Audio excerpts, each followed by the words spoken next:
everybody, and welcome to another episode of Moving into the Future. Today, I'm joined by Eily Cummings, Vice President of Corporate Communications at UniGroup.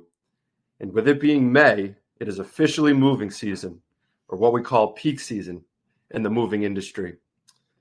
And we're going to discuss UniGroup's move report and trends and what they're seeing in the industry. Eily, thank you for joining us today. How are you? I'm great, Jack. Thanks for having me.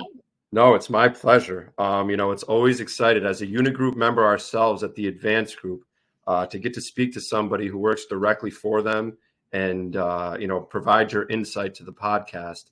It is very exciting. Yeah, I'm happy to be here. Happy to answer questions and provide all the insight I can. Yeah, and we started discussing this podcast when we started looking at the UniGroup move reports and trends that you send out. And with UniGroup being such a large company and having access to so many customers and data, I'm interested to know what is like the criteria, for this study and how do you specify certain areas of focus, specifically within the industry? Yeah, great question. So we've been doing this study for the last 47 years. And the study really has two parts. The first part is really just looking at the state to state moves. So we're only looking at where somebody started and where they ended up. And we look at that for all of our moves. So well over 100,000 shipments. And then the second part of the study is really more around like why people are moving, what are their motivations. And those include all of our like residential COD customers and corporate customers, but does not include the military moves. Yeah, and that's interesting because we did have a previous conversation with Supermove and their report as well. So, this data is so fascinating to me because moving as a whole, it's something we've always done, in the United States and around the world and throughout history. Moving is an integral part of the human experience. And people move for a variety of different reasons, whether it be job opportunities or family or cost of living. There's always a variety of reasons. And I always say, people ask me sometimes, they're like, if the economy's bad, does that affect moving? And I say, not really, because, if things are good, people are moving into bigger houses. And if, things aren't great, they're moving into smaller houses. And round we go. So how have people been migrating recently? What have been those reasons that you've been seeing in the past year for different relocations around the country? Yeah, so for decades, we've seen this movement south, right? Movement to warmer climates. And we've also seen a lot of movement in the last 5 years, even prior to the pandemic, of California to Texas. But since the pandemic, what's been so fascinating is that shift in city traffic. So where, before 2020, we saw a lot of movement into large city metros. Now we're seeing movement into mid-sized cities. Cities like Louisville, Wilmington, Knoxville. These cities still have a lot of the cultural aspects that you want to see in the city with awesome restaurants, transportation, but they're more economical. That's fascinating. As somebody who lives in New York City, I couldn't imagine myself giving up my the cultural aspects to move to Louisville, Kentucky. But it is fascinating. And again, there's so many people now, specifically with my experience in New York. You mentioned California to Texas. New York has had the biggest migration of its residents moving to different cities and states around the country. And, a lot of that is for just whether it be tax purposes or quality of life. But with that data in hand, how does, UniGroup and its partners leverage it? Is it from and with you being, the VP of corporate communications, and I'm sure involved in a lot of marketing, how are you going about maximizing that so consumers know that UniGroup is available and they have the right tools for their move? Yeah, so we leverage the study in a variety of ways. We send it out, especially for like a PR push, so that people know that we have this information and this data, and it really shares that we're a leader in the industry, which is really important. But one thing I want to go back to that you touched on was some of that movement from like the Northeast. We're still seeing so much of that Northeast traffic down south, especially to the Carolinas and Florida for retirement purposes. But I think what we're going to see as, some of the youngest boomers and early Gen Xers are done retiring, we might start to see a shift in the future where we don't see as much retirement traffic. And also one other thing I wanted to just point out quickly is that people used to move primarily for jobs, and now people are moving more post-pandemic because of the hybrid working style. People are now moving more for like family or lifestyle reasons than ever before. And if companies start to go back in person and change their policies, I think we're going to see another migration. That's so fascinating. And I wonder if that, as like, as far as the saying goes, the other shoe to drop, what will come for that, because that was like a cultural, revolution, if you will, was going back to the office after the pandemic. And we are seeing it more now, in commercial moving, where companies are, I wouldn't say so much forcing their employees back, but telling them, you have to be here at least 3 times a week in the office. So yeah, with that being said, for the last 4 years, employees and consumers have had more of that freedom to work wherever they want. And listen, if you can, why wouldn't you want to work in a Carolina or someplace where you can be close to a beach? So my dad lives in Florida, and one of the things, and as far as you mentioned the retirement community, very common. But what I also find about Florida is once a lot of these New Yorkers and Northerners go through their first hurricane season, they realize that Florida isn't so much for them, and they start thinking about moving back too. Younger people they move into Florida, and then we're also seeing some traffic out. It's really hard from an insurance standpoint in Florida. And we have a lot of realtors call us to see what kind of data that we have to support movement out of Florida. That's fascinating too, because not only does the Move report show valuable data to moving companies, but it's also a valuable tool for realtors and other professions as well, huh? Absolutely. Yeah, we get a lot of calls when we release our report, and then throughout the year from realtors, investment groups, a lot of different groups wanting to use the data for their purposes. And just for our listeners too, can you tell us a little bit more about the report as a whole? Obviously we've talked about some of the migration statistics and data, but what else does the report show that is of value to moving companies and consumers and other professionals that we mentioned? Yeah, one of the best places to get all the information on the report is probably the United Van Lines website. You can get information there. There's an interactive map that it'll show, all that state to state movement. It'll show state by state over the last decade of why people are moving. So there's a lot of really good information there. And we also have like a full press kit of additional information, like what are the top states that are moving for retirement? What are the top states that are moving for jobs? What are the top states that are moving to be closer to family? So there's a lot of really good information in there. Cool. Very cool. And then you briefly touched on it as well in terms of the segmentation study. Can you tell us more about that and how UniGroup segments their customers? Yeah, so we just did a new segmentation study late last year, and we've been rolling out components of that to our entire network this year. And segmentation studies they go beyond the demographics, right? So it's not just like, how old are you? Where do you live? It's more around understanding the values and influences and motivations.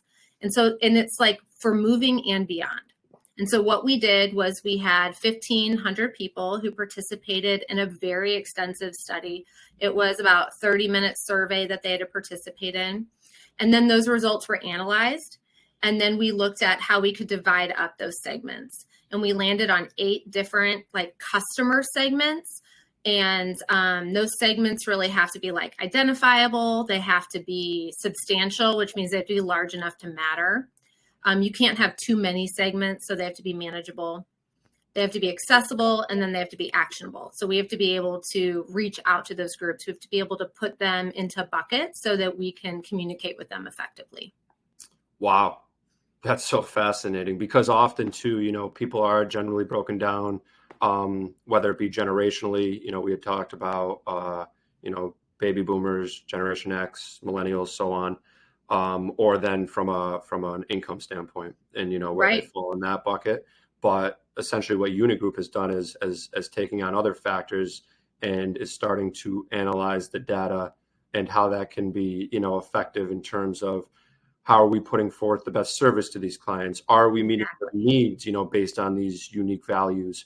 How are we reaching them? How are they responding to the marketing that we send out? Like all of those types of things. Was that the goal of the study to understand how to better service these customers? And did you find like new opportunities within that segmented study that you found value in?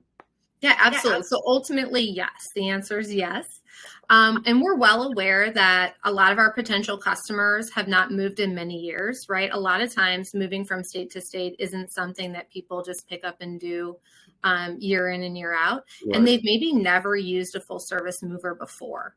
So having that insight of what drives them and what motivates them helps us meet them where they are. Right? They're not consuming, every segment's not consuming media in the same way. Like for instance, a retiree headed for like a warmer climate, they might not have the same needs and motivations as like a millennial who just is now buying their forever home. Right. So they're not going to react to ads in the same way. And we really need to meet them on the media that they're using and consuming the most. Yeah. And what's fascinating about it too is, the retiree who's moving to a warmer climate, that's likely going to be their last long distance move. I mean, correct, right? Yeah. Yeah. So like, and then whereas, even the millennial in the forever home, ideally they want to be there for 10 to 15 years or more.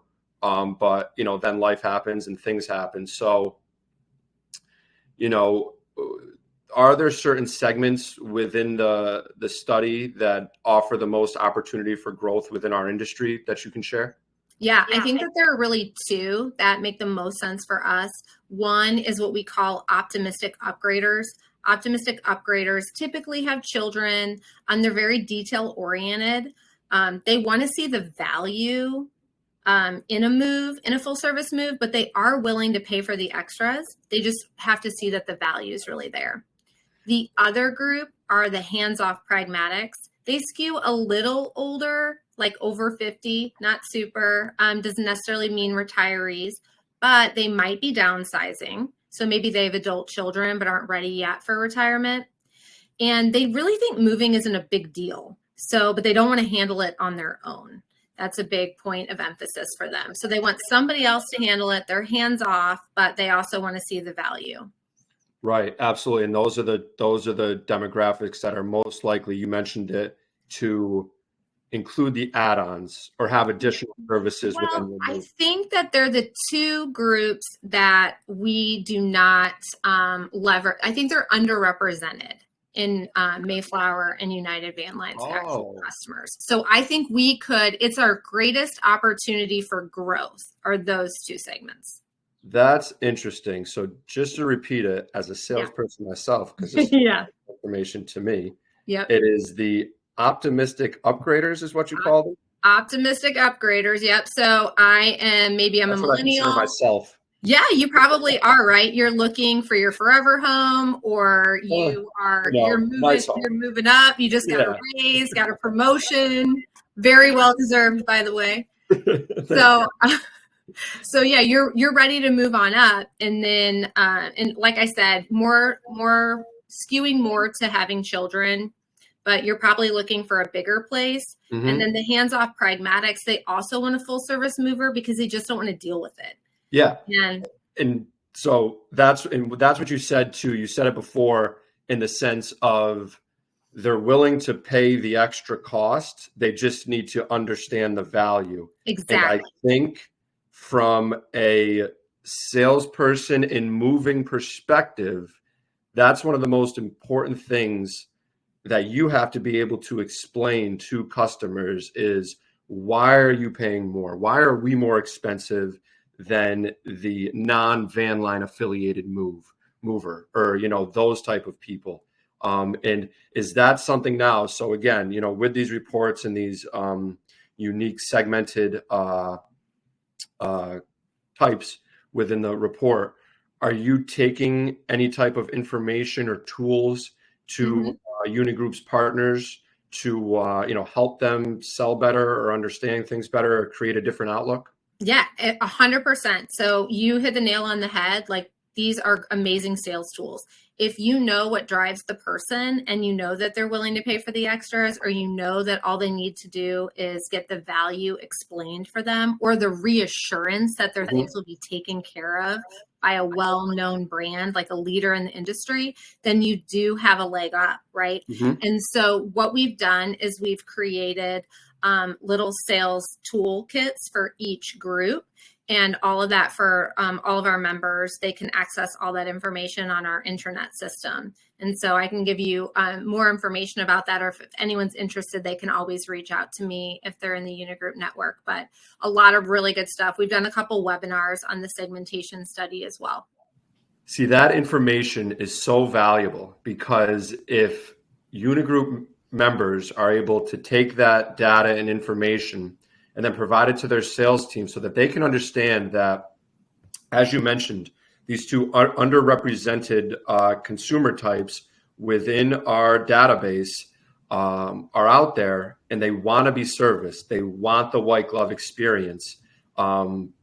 This is how you do it. This is how you can explain to them that, yes, this move is going to cost more, but this is the reason why. And this is the reason why that you want to work with a UniGroup member mover instead of, a local mover or a non-van line affiliated mover, and someone in that sense. And as long as you can explain that, I found that's the biggest success in my career too, is, oftentimes the advanced group in our services aren't the cheapest. And sometimes we are the most expensive, but when I can, sit down and explain to a client that the reason why we're more expensive is because of this, it's oftentimes a reason why they'll choose to go with us. So it works out very well. It's a differentiator, right? Certainly is. And, we've obviously discussed the value that this technology, this data provides to UniGroup members and UniGroup as a whole. But based on the data that you've acquired through the UniGroup Move report, are you customizing any technology solutions or anything else that'll better help UniGroup clients? Yeah, so great question. I think customer experience, right? It's continuously improving, right? Like, we have to constantly evolve to make it better and better for the customer. So an example of something that we have coming up this summer is what we call self-survey scheduling. So for our more experienced movers, people who've moved interstate before, they now for the first time will be able to self-schedule their virtual survey online, which that speeds up the process. So that's a benefit to the customer because they know that they already have that booked and they don't have to wait for a call. So that keeps them in the whole lead funnel longer. And then why it benefits an agent within the UniGroup network, and it benefits the network as a whole, is because they're in the funnel, we have a better chance to book that move and close that move. Right. And, you mentioned too, as far as people wanting to get their moves done for them, they want the easy solutions in order to do so as well. So if they're able to go in and can you explain exactly what it is too? So they'll be taking pictures, inventory of their moves, or how does the technology work? Yeah. So let's say I go into and I say I want a quote, and I go on to Mayflower.com or UnitedVanLights.com and I want to get a quote. And I know in order to do that, I have to have a virtual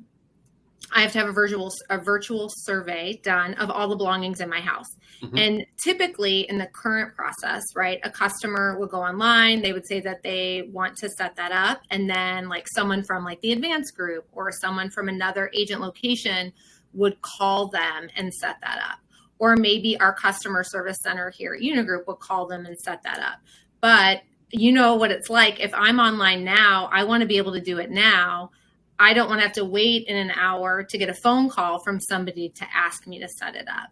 And so this will give some of our, if I have moved interstate before, I now can go through that process online. And then someone from the advanced group would automatically, like, so Jack, if you did virtual surveys or someone on your team did virtual surveys, that would get booked onto their calendar. So now they have the opportunity then to close that deal. And that's fantastic. they'll get the quote quicker. Oh yeah, that's fantastic. And again, that's 90% of the battle really is like getting the quote to them in a reason. Well, I should say customer response time is such an important part of the move process, because again, I had this conversation on a previous podcast, especially with the younger generations, they want things done quicker, and they just, their expectation on service is much faster. So if UniGroup is able to provide that type of solution, that works really well. But what's key about that still is the customer service aspect and the tech.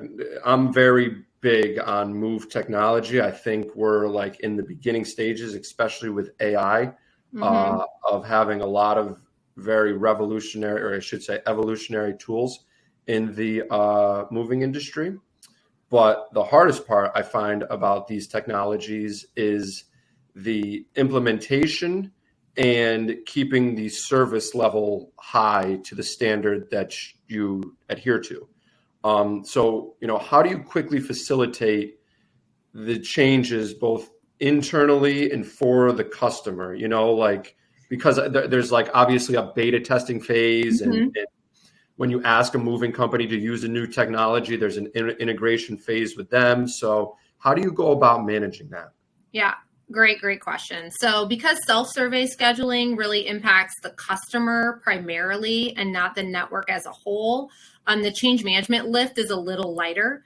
So we'll still pilot it. So that initiative will begin its pilot phase, I think, this month. And then once that piloting phase is over, we'll make any tweaks that we need to, because again, that constant improvement, continuously improve. But if we have a project in flight that impacts the entire network, like you were saying, there are integration components, there's a lot of training that needs to take place, a tool is modernized or it's brand new, well, then we really leverage best practices in change management.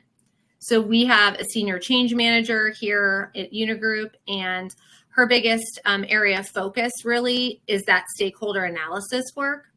That's where we interview those people who are most affected by the change. We assess the risk, and then we identify any potential blockers. So then we'll build a rollout plan based on that data. And when you build the rollout plan based on that data, you're able to build something out that's at the rate that people can actually adopt the change successfully.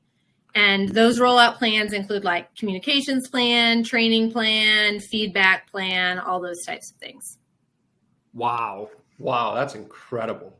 That's talk about being proactive. That's extremely proactive right there, getting it done in that amount of time and understanding all of the variable components that go along with change management as well, because it is a massive undertaking. There's so many, like I said, variables at play within that. Obviously you mentioned the timeline, the communication, all of those things, and then the different tech stacks. Right. Exactly. Yeah. That's what I was going to say, and like just working within and integrating within a company, it's very, very challenging. So that's interesting. Is this one of the, bigger focuses this year for UniGroup, is the rollout of this technology? Is there anything else you're working on that you can talk about? Yeah, I think we're looking at modernizing a lot of the technology that we have. And so you'll continue to see that improve throughout this year and into 2025 as well. Very nice. And then as we talk about getting into 2025 and looking ahead, at the beginning of the podcast, I mentioned we are in peak season, officially with it being May for the moving industry, considering your experience and the data you have and just kind of what bookings look like, as we do get into peak season. what is your outlook on peak season this year? And if there's any tips that you can give customers, please share them for our listeners. Yeah, so registrations in May and early June look strong, which is really promising. I think for customers, it's peak season, so we're still encouraging them to get quotes. And right? If their date is flexible, their move date's flexible, that means that there are some opportunities and some wiggle room, especially when it comes to cost, which could be really beneficial for them. Yeah. And then other tips really is just that purging, right? Why pay to move it if you don't have to? If you're not going to use it, this is the time to let it all go. Isn't that the truth, though? That's one of I tell people all the time. If you really don't, if you don't use it, or you plan on getting a new one or whatever it may be, it's better off that you don't move it, because it only adds to the don't pay to move it. But the flexibility of date, is very important for clients to know and customers to know, because I equate it to like airline travel during the holidays, and it's a lot cheaper to fly 2 weeks before Christmas than it is on Christmas Eve, and I run into it every year, as I'm sure you do too, where somebody calls me the last week of May or June and they say my mover fell through on me or this or that. And, is there anything you can do? And we always do the best we can, but that flexibility is key within the moving industry and peak season. So Eily, thank you so much. This was very informative and very exciting. As a podcast, our goal is to educate and give a behind-the-scenes look at what goes on in the moving industry. So this hit the nail on the head. Thanks, Jack, for having me. I appreciate it. Lots of fun. It was lots of fun. So we'll talk again soon, all right? All right, thanks. Take care. Thank you, everybody, for listening.